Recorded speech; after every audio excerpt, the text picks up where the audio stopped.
Hey everybody, it's Alex Miller at Capnian. I'd like to throw out a phrase semi-facetiously, medium language model, to start telling you a story about a lot of different family resemblance similar R&D that's going out there in artificial intelligence, and then maybe go into a little why is this the R&D people are doing? Why is this the name I've given it? This is not a super current term. I did a little Googling, and I don't think I'm the first person in the world to use it. The concept behind it that I'm about to elaborate for you has just come up a lot for me talking to people out there about what they're doing and what's going on.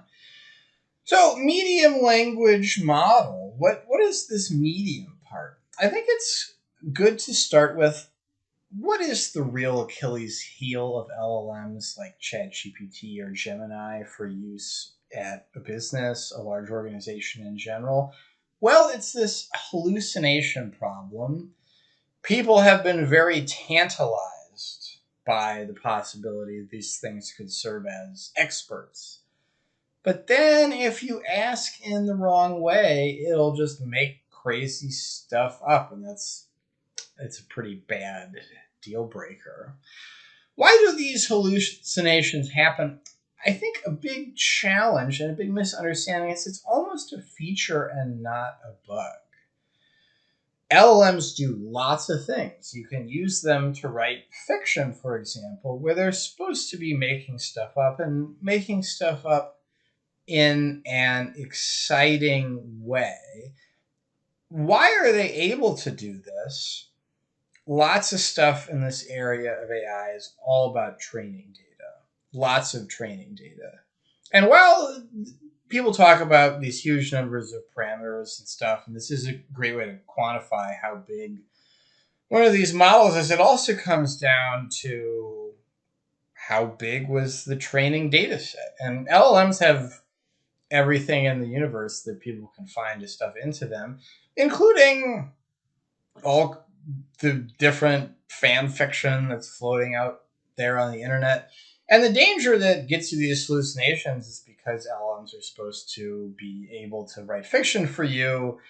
Your query, you thought you were over here trying to access essentially you're accessing the expert nonfiction part of the training corpus, but then oops, you've accidentally accessed somebody's fan fiction and now you're in a world of made up things. So how would you fix this? There's an obvious answer and it's got some problems.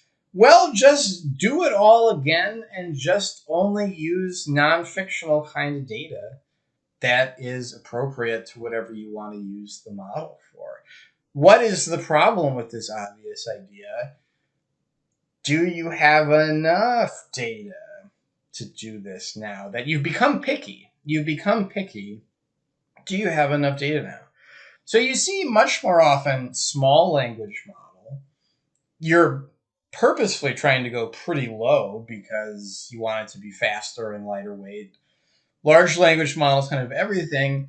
Medium is, well, we need to be picky about what kind of data we're using, but that being said, like we don't really want to be small. The large part was fine. It's just a question of do we have enough data? And so let's consider examples. So medicine is a very interesting area. There's a lot of notes and unstructured data generated by the medical system. People have been talking about you can do really amazing stuff with this data if you kind of solved a lot of very prosaic but challenging worldly problems. This is an interesting area. Do you have enough doctor's notes? And are they high enough quality to train something similar to an LLM solely on this data set that represents expert knowledge of medicine? And the dream would be that if you had enough data, you had enough high quality data, you could get something that could be like a medical expert. And there's good reason for optimism that it would not have this hallucination problem, or it would have it much less severely, because you're no longer asking the model to both be a doctor and write fiction. You're no longer putting the user in danger of essentially accidentally querying training data that's about somebody's house fan fiction and not actual non-fictional information from a doctor. So a lot of people have this idea. It's a very natural idea, and it could work. And I think probably some of these projects are going to work, and some of them are not. And one of the dominant factors in why some work and some don't is that in some cases there is going to be enough data, and in other cases there's not going to be.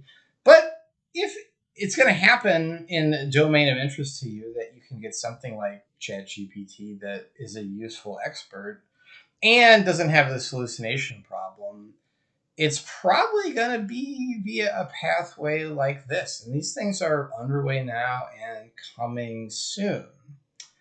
So keep your eyes peeled. It's going to be interesting. And of course, research in this area goes on all the time. And there's a lot of obvious next steps that people out there are working on right now.